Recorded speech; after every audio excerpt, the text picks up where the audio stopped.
कुछ लोग आपसे सीखकर फिर आपको ही सिखाने लगते हैं। हाय गाइस, मेरा नाम है आर्यन और आज मैं आपके लिए लाया हूं एक फिर नई कहानी।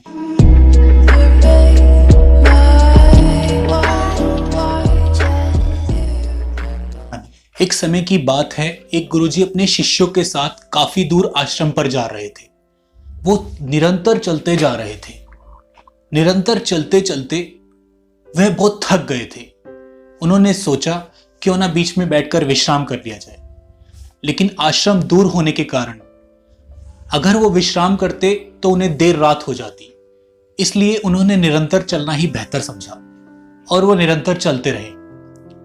रास्ते में चलते चलते बीच में एक नाला आया जिसे लंबी छलांग मारकर उन लोगों को पार करना था।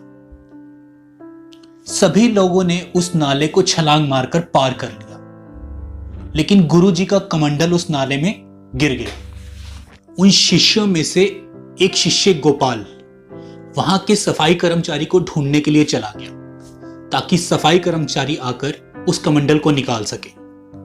और बाकी सब शिष्य इस चिंता में और योजना बनाने के लिए बैठ गए कि कमंडल को बाहर कैसे निकाला जाए। लेकिन गुरुजी ये सब देखकर बहुत परेशान हो रहे थे, क्योंकि गुरुजी ने अपने शिष्यों को स्वावलंबन का पाठ पढ़ाया था। लेकिन अब कोई भी शिष्य उस स्वावलंबन के पाठ को याद करके इस कमंडल को निकालने के लिए कोई भी प्रयास नहीं कर रहा था। जब अंत तक भी कोई शिष्य उस कमंडल को निकालने के लिए प्रयास नहीं कर रहा था तो गुरुजी बहुत विचलित होने लगे। तभी उन शिष्यों में से एक शिष्य मदन नाले की तरफ बढ़ता है और नाले में हाथ डालकर देखता है, लेकिन नाले में उसे वो कमंडल नहीं दिखता है क्योंकि कमंडल नाले की तह में जा चुका था।